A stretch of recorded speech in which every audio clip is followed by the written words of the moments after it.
worked for in a divorce, so he chose another option. Nightmare in Suburbia at 8, after a former royal aide in the dock in Snapped Women Who Kill.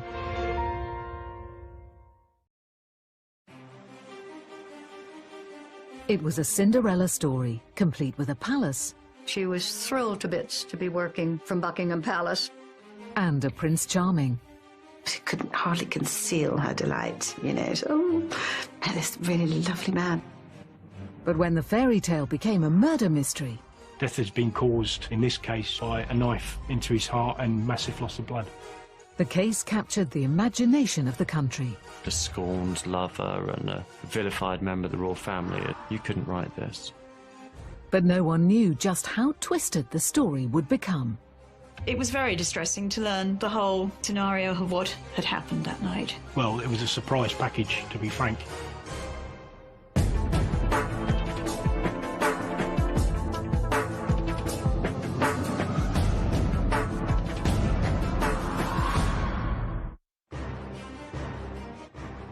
Monday, the 18th of September 2000.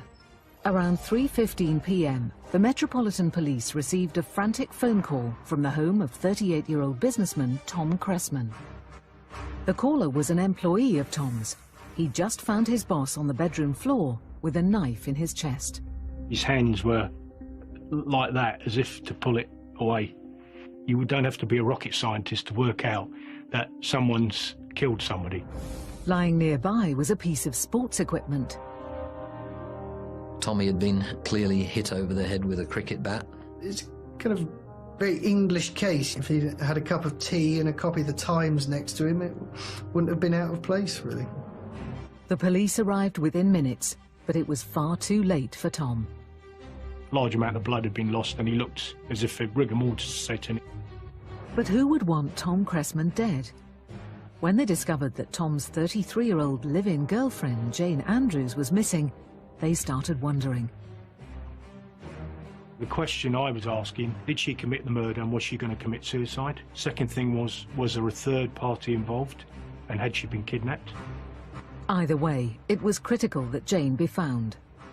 Everybody was just in a state of such shock and all trying to phone her and get hold of her. Worried for Jane's safety, the police made a public appeal. She was due to go to work on Sunday, never turned up. Due to go to work on Monday and never turned up.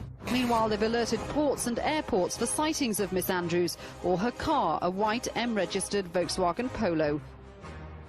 One offer of assistance came from a person guaranteed to make Jane front-page news. Sarah Ferguson, the Duchess of York, Jane's former employer. She and Fergie were clearly very close.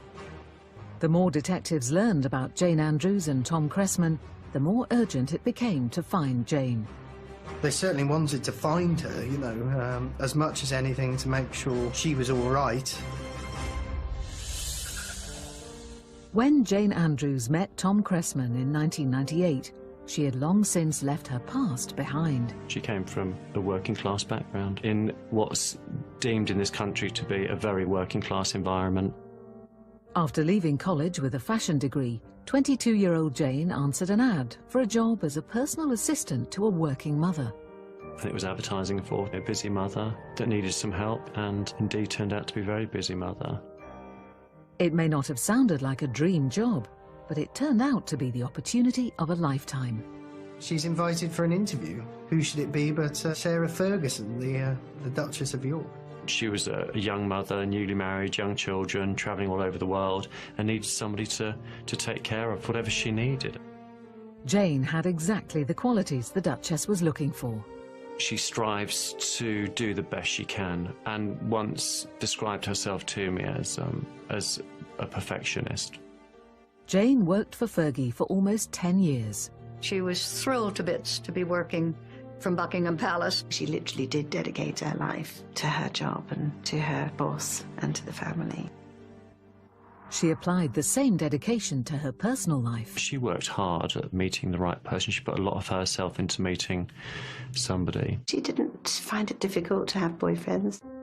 But she was finding it difficult to meet Mr. Right. And with every new relationship, Jane's perfectionism seemed to border on the obsessive. maybe she pushed a little too hard in some situations. And I did tell her, kind of just back off a little bit maybe, you know, just give the guy a bit of space. Janie was one who suffered with low self-esteem. Jane wasn't the only one having trouble with her love life. Fergie and Prince Andrew divorced in 1996, and a year after that, Jane was out of a job. Fergie had to cut back, and it was Jane who bore the brunt of that. Jane was devastated by the end of her job. It was her life, and suddenly that part of her life had gone. And I think she didn't know what to replace it with. You've been so trusted and so needed and so on call for 10 years, and all of a sudden not to have that, it would be quite an adjustment. By the end of 1998, Jane still hadn't found a full-time position. I don't think it was easy for her to find the right thing for her. And money was running out. She was having problems paying her mortgage. She was going to have to rent her flat out. She didn't know where she was going to live. Friends decided she needed a distraction, something to take Jane's mind off her desperate straits. They set Jane up on a date with a mutual friend, a rich London businessman named Tom Cressman.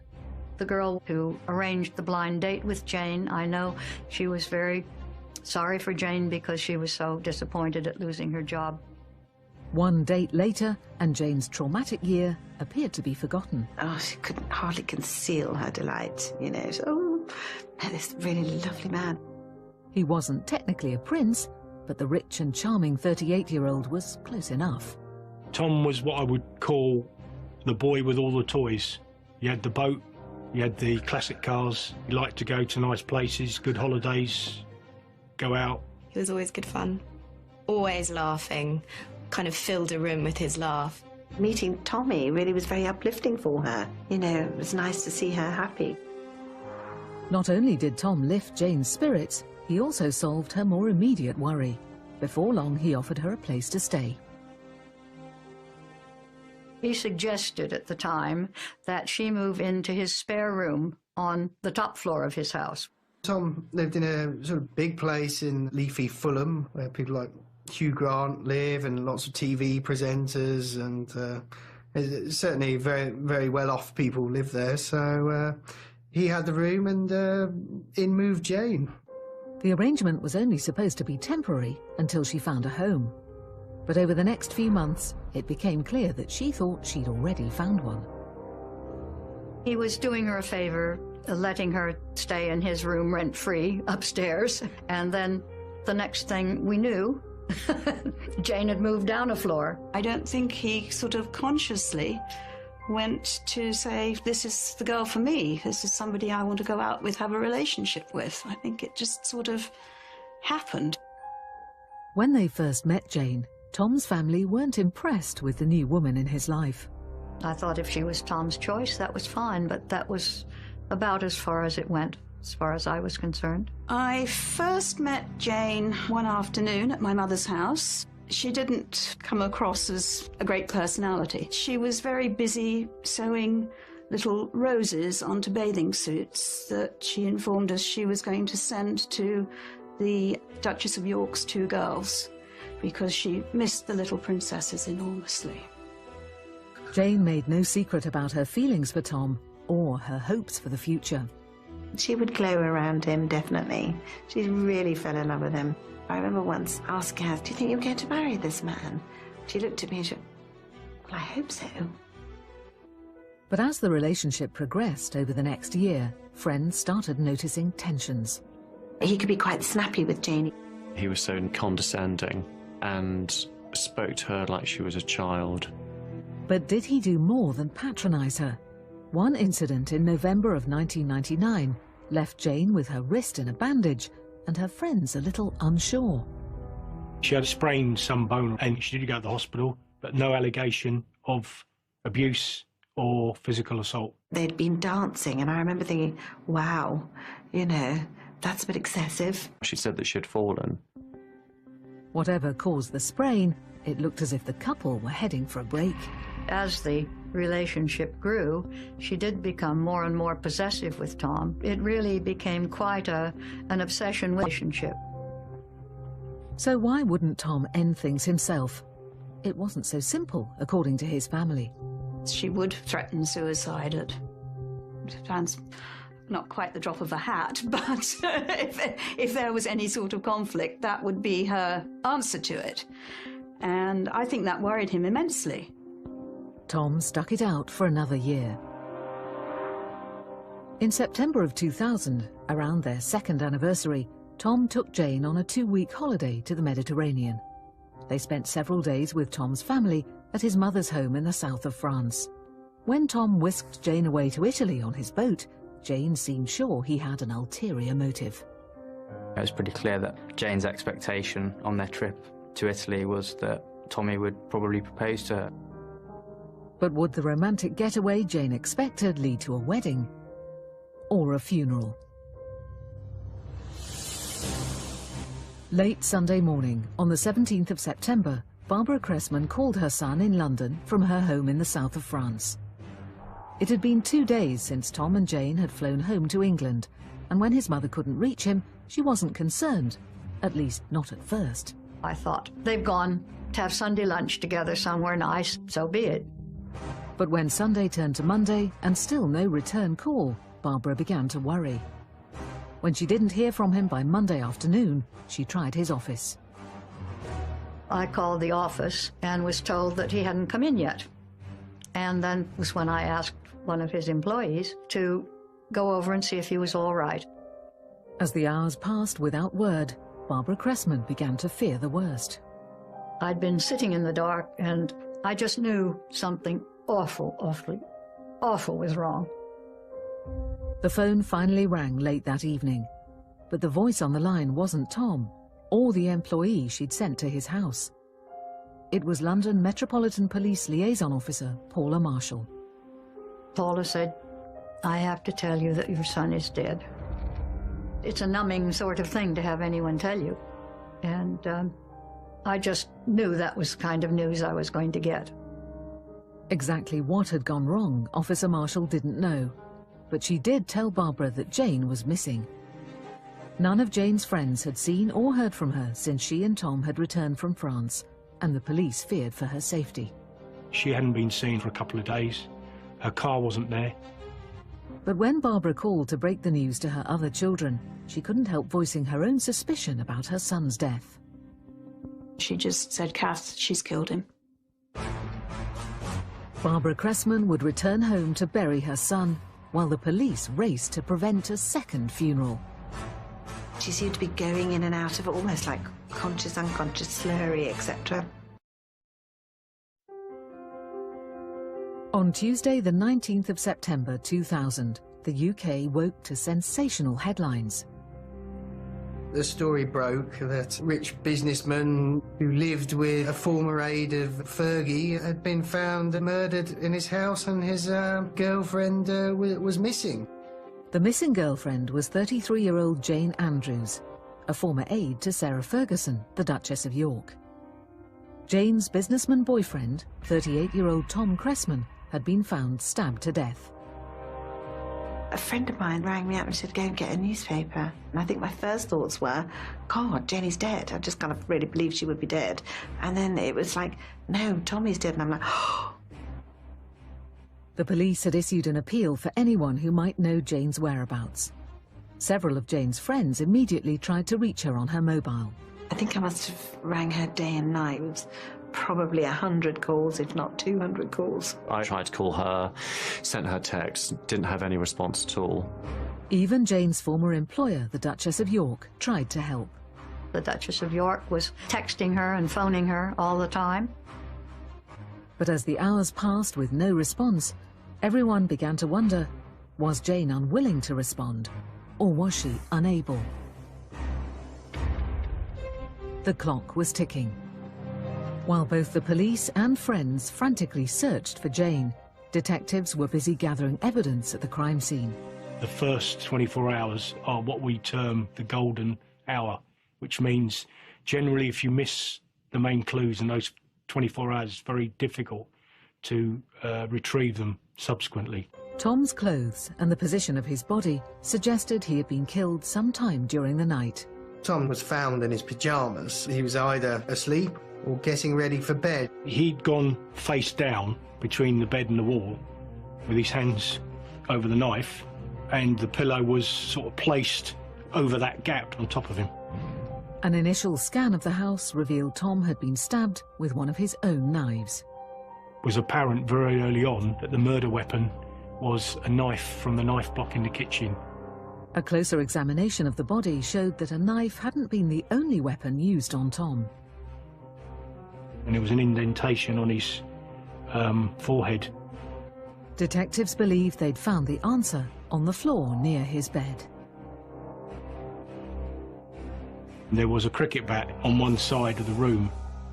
The likely murder weapons weren't all that was found at the scene. There were also plenty of clues suggesting who had wielded the knife and bat. The police also found post-it notes Jane had written, sort of saying Tom was cruel, and various other things. There was one that said, "What have I done?" which indicated that, you know, maybe she flipped and done something. They also found a woman's dressing gown covered in blood, and evidence that someone, presumably Jane, had taken a shower. Her clothes were in a little pile on the landing, and shower and tub upstairs were blood-stained. We found a lot of blood in the sinkhole around the sink subsequently. But why would Jane Andrews kill the man she wanted to marry? What had happened over their holiday to lead to murder? While the forensic team continued to process the crime scene, detectives began interviewing Tom and Jane's friends and family. They started with the last people to see Tom and Jane alive: Tom's mother Barbara and nephew David. Barbara and David had been with the couple on Friday the 15th of September as they drove to the airport to catch a flight home from France. It had been a very uncomfortable drive. Jane was constantly at Tommy's throat, rowing and shouting and screaming the whole way, saying things like, you know, you've wasted the last couple of my years of my life. Jane didn't confine her rage to the occupants of the car. She spent a lot of time on the phone as well, trying to humiliate my Uncle Tommy in front of both Grandma and myself. All we could hear, of course, was her end of the conversation. When they interviewed Jane's friends, they discovered that one of the people Jane had called from the car was Gil Hancock's. They wanted specifics. You know, what happened that day, when she called you, what did she say? Gil recounted the conversation for detectives. She was stressed and she was upset. She said, "I can't do this anymore." When he asked Jane where she was, she told him she was in the car with Tom on the way to the airport. And I thought, well, wow, things must be pretty tough if she's talking like this on the phone whilst he sat next to her. And according to what she told Gil, not only had Tom not proposed, he had made it clear that he had no intention of marrying her. She said, "That's it, it's over, you know, I can't do this anymore." Tom's phone calls turned out to be just as revealing as Jane's. Going over Tom's phone records, two calls in particular jumped out. Both were made on Saturday, the 16th of September, the day after Jane and Tom's drive to the airport in France. The first call was to the local police. Thomas Cressman had called the police and sought their help, not so very long before he was indeed murdered. He said, "Can you send someone to separate us? Somebody's going to get hurt." But the dispatcher didn't take Tom's call for help seriously. He convinced Tom that there was no need to get the police involved.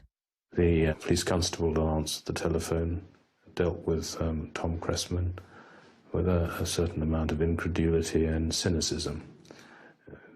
"Don't ring me complaining that your woman's going to get you." I just feel that as it was a man phoning in regard to domestic violence, that the person on the other end of the phone sort of shrugged his shoulders and said, "Pooh, you know, he doesn't need any help." The second call detectives noted was the last phone call Tom Cressman ever made.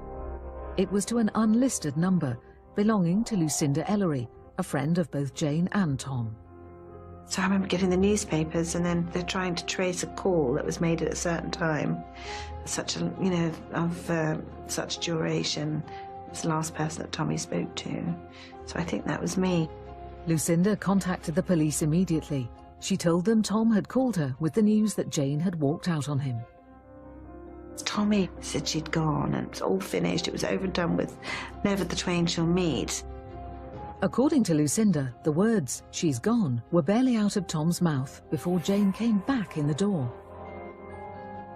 Yeah, I remember her saying, "Oh, I've got to go, she's here." No one heard from either Tom or Jane after that. Considering Tom was found dead 2 days later, the implication was obvious. As far as the detectives were concerned, Jane had killed Tom, then fled the scene. I feared she might flee the country because her passport was missing, her credit cards, her mobile phone, and certain other bits and pieces. But just as the police feared she had gone underground, Jane suddenly resurfaced. She phoned friends and texted them. She was suddenly back in contact. According to Jane's texts, worried about Tom. While friends had been attempting to get in touch with her, she'd been just as frantically trying to reach him. Some of her texts would say things like, "What's happened? What's happened to my Tommy?" Was it possible that Jane really didn't know about Tom's murder? Several of Jane's friends contacted the police when they started receiving her text messages. Even though they now knew she hadn't been abducted, they were still worried for her safety. Some of those messages were conveying suicidal thoughts. Jane's desperation could be due to Tom's death or her guilt. Now that Jane was using her mobile, they were able to narrow down her location. We asked the mobile phone company to cell site where she was, tried to track her phone. Triangulating her phone's signal indicated she was somewhere in Cornwall. I suppose if you're on the run, it's a good place to run to because there aren't many people who live there. They also had help from Jane's friend Lucinda. She'd finally managed to get Jane on the phone in the early hours of Wednesday, the 20th of September. With Jane still on the other line, she immediately contacted the police. According to Jane, she was calling from her car, which meant zeroing in on her exact location wouldn't be easy. I had officers up all night monitoring her whereabouts. They all hoped they would find Jane in time. She spoke to me in a very distant way. She said she couldn't feel her legs. Maybe new information would point to a new suspect. She said he owed money to people and he was being blackmailed. By the morning of Wednesday, the 20th of September 2000, Jane Andrews had been missing for 4 days and wanted by the police for 2. We need to speak to her, A, to make sure she's not going to harm herself, and the second thing was to arrest her and interview her about a possible murder. The victim was Jane's 38-year-old boyfriend, Tom Cressman.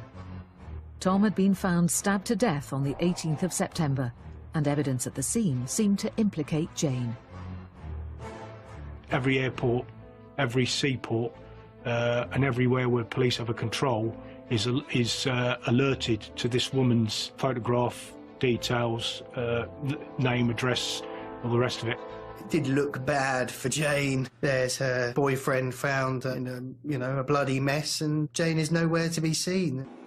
When Jane began texting friends, it was clear she wasn't out of harm's way.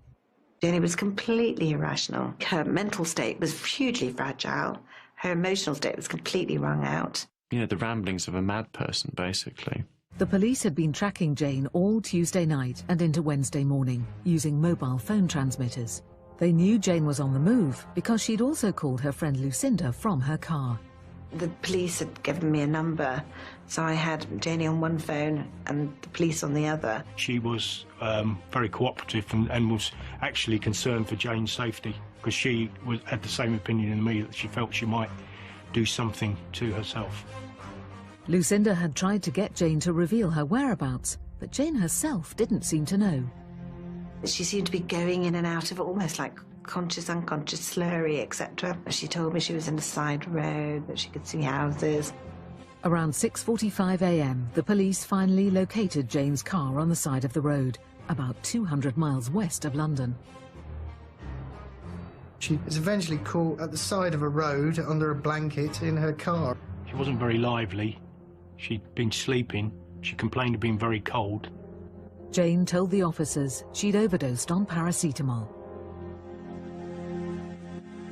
She was rushed to the nearest hospital. Paracetamol can cause damage to your liver and kidneys. The hospital knew what she'd taken, so they were able to counteract that. Police at the time said another 20 minutes, half an hour, she would have been gone.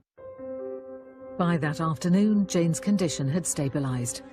She also had visitors in from London. I sent 2 officers to the hospital that she was in to ensure that we retained any evidence that we needed. We had to get the permission of the doctor to sign her off to say she was fit for interview before we did that. While they waited for the doctor to give them the go-ahead, detectives searched Jane's car. We found evidence that she bought clothes en route down, some paperwork, her phone, and some other bits and pieces. None of which told them anything about Tom's murder or Jane's subsequent suicide attempt. But other items in the car did suggest that suicide hadn't been Jane's initial intention. She had access to funds so she could sustain herself. She bought clothes, so she didn't intend to give herself up readily. On the 25th of September 2000, Jane Andrews was discharged from the hospital and into the custody of the Met.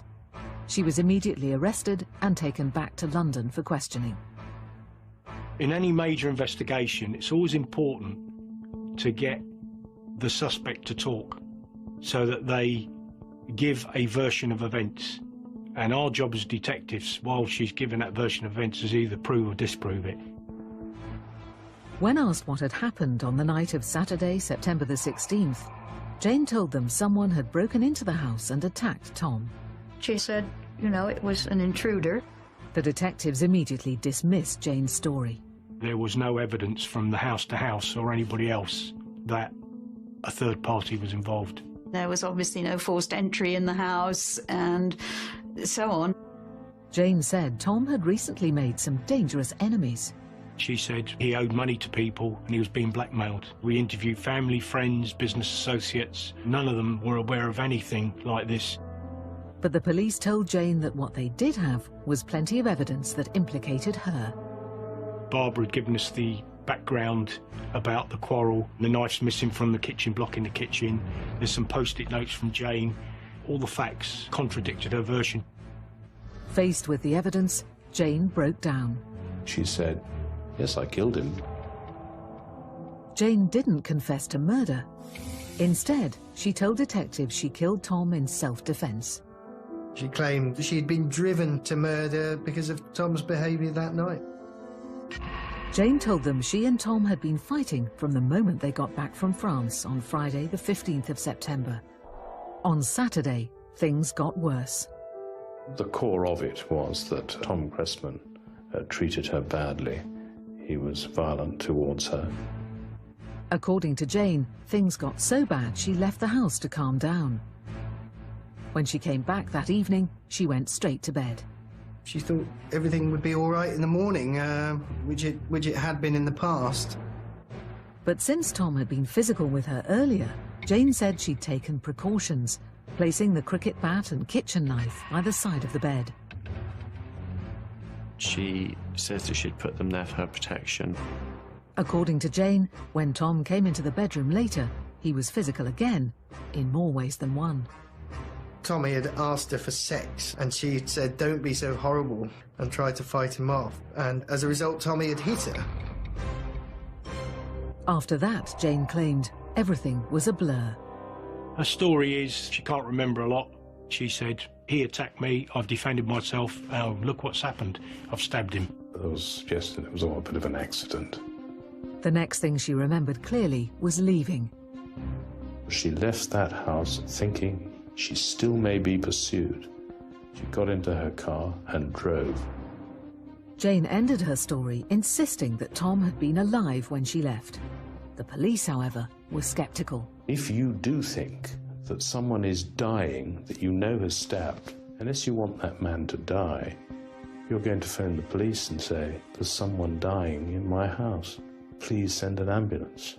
Why didn't she do that? She didn't do that, she just left with a knife buried in his side. The interrogation over, they charged Jane with the murder of Tom Cressman. At trial, Jane added a shocking new detail to her account of Tom's death. They put Jane on the stand and she painted a dramatically different picture of the relationship than had been painted by her friends and Tom's friends. On the 23rd of April 2001, 12 years after she'd gone to work at Buckingham Palace, 33-year-old Jane Andrews found herself in a very different London landmark, the Old Bailey. Jane was on trial for the murder of her boyfriend, Tom Cressman. Because Jane had once worked for Sarah Ferguson, the Duchess of York, the tabloid press were having a field day. Once you got that situation, there was no way that it wasn't going to be a very public case. They've now got, you know, her closest aide, and had been for the last 10 years, who's just murdered somebody. They must have thought all their Christmases had come early. And didn't it sell papers? And the publicity meant the trial was destined to be dramatic. You can't underestimate the size of that trial. It was in court number 5 in the Old Bailey, and it was packed. The prosecution opened by telling the jury that Tom Cressman's murder was a classic case of a woman scorned. When the Italian trip didn't result in the proposal Jane sought, she'd returned to London longing for something else: revenge. She stabbed him and hit him with a cricket bat, having gone to collect them from downstairs. Before she did it, clearly with a murder in mind. The prosecution painted her as a sort of monster, I suppose. They even went so far as to describe the sound that cricket bat would have made when it hit his skull. And it wasn't just the evidence at the crime scene that would show Jane to be capable of cunning. Her conduct afterwards, somewhat calculated, sending a series of misleading texts to throw investigators off the trail and to make her appear to be innocent of anything, at a time when she knew she was guilty of killing him. The prosecution then called the police and forensic experts to walk the jury through the evidence. They had the bat, they had the knife, they had her dressing gown, which was spattered with Tom's blood, all of which they rather gruesomely, I suppose, held up in court for everyone to get a good look at. The forensic pathologist who performed the post-mortem testified that Tom had died from a single stab wound. Death has been caused, in this case, by a knife into his heart. It was just one stab wound, which caused massive... I think from memory it nicked one of the major blood vessels, either coming into or coming away from the heart, and he basically the heart just kept pumping and he bled to death. But Tom had not died quickly. Examining the cuts on Tom's hands, the pathologist told the jury he had come to a disturbing conclusion. Tommy had actually tried to pull the knife out. He's obviously tried to grab the knife, but there's probably so much blood around, it's slippery, and he probably didn't get a grip on it. He also testified that Tom had been hit on the forehead, and the cricket bat found near the body was probably the weapon. Detective Jim Dickey testified that another detail from the post-mortem helped them narrow down Tom's time of death to the early morning hours of Sunday, the 17th of September. His family and friends told us that he was as blind as a bat, and he wasn't wearing glasses and he didn't have contact lenses in, which would indicate that he was either sleeping or preparing to sleep. It suggested that Tom had actually been in bed when he was attacked. I think he was probably asleep in bed, or at the very least dozing.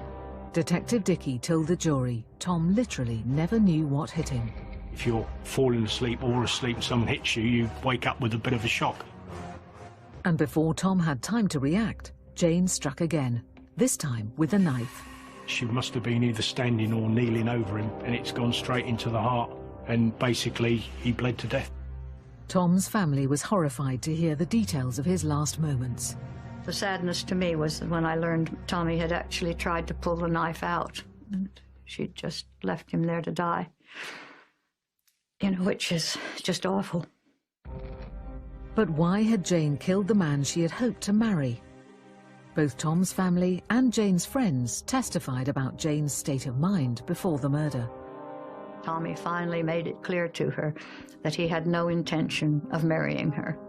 And this is what she could not bear. She snapped. I think there was just this unbelievable rage, and I think she lost it. Really, really lost it. The prosecution rested its case on the 30th of April. After a decade in the shadows of the Duchess of York, it was Jane's turn in the spotlight. The defence opened by putting her on the stand. They put Jane on the stand and she painted a dramatically different picture of the relationship than had been painted by her friends and Tom's friends. Jane told the jury what she had told the police, that Tom had attacked her, forcing her to defend herself. But now she testified that she hadn't told the police the whole truth.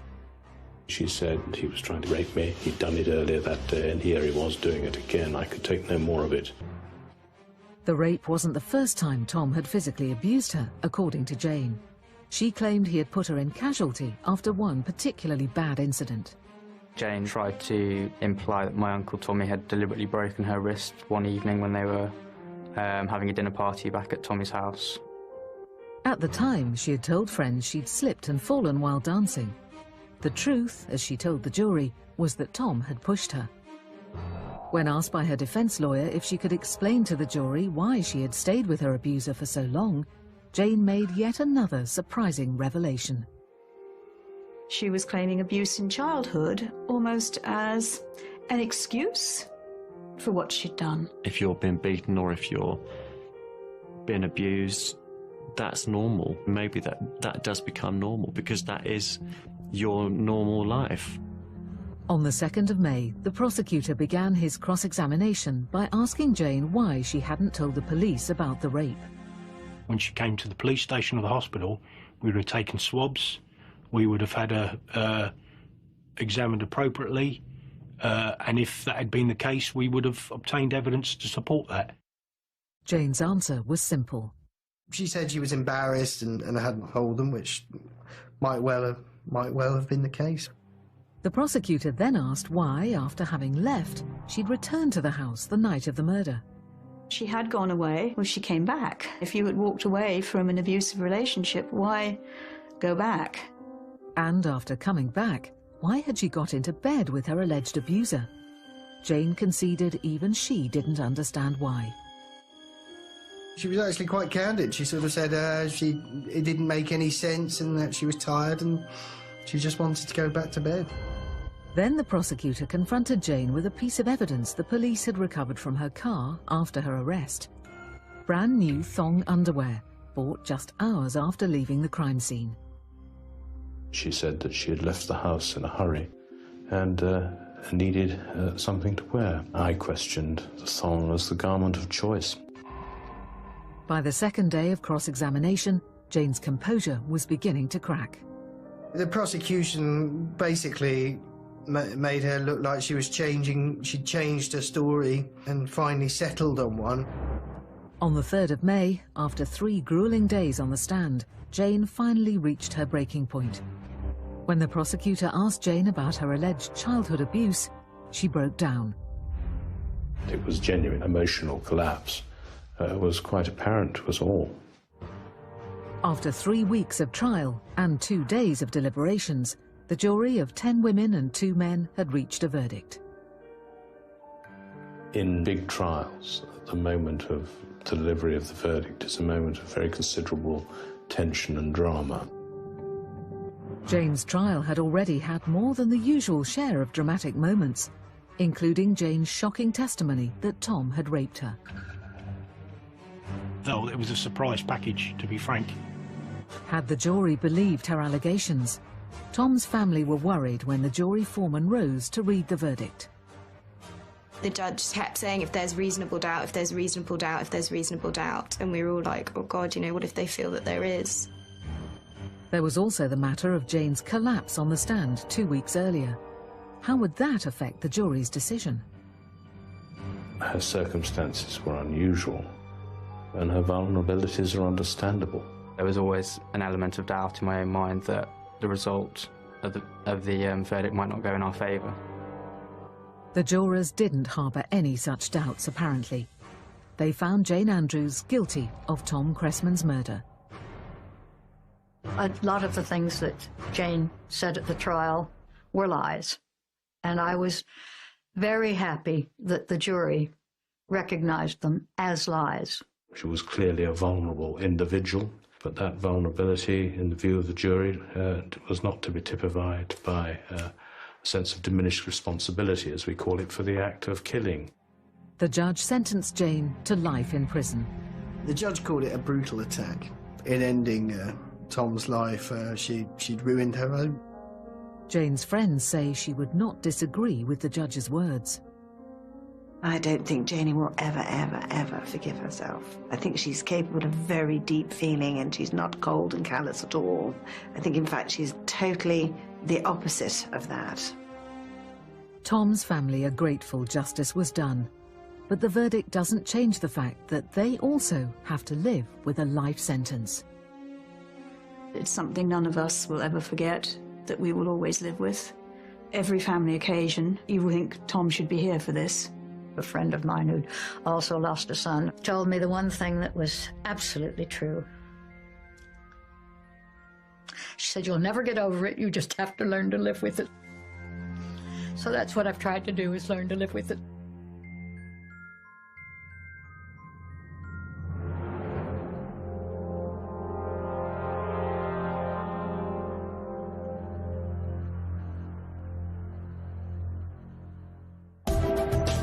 She murdered her mother and then chased down her little brother because he'd seen too much. A horrifying case tonight at 10 in brand new Evil Up Close.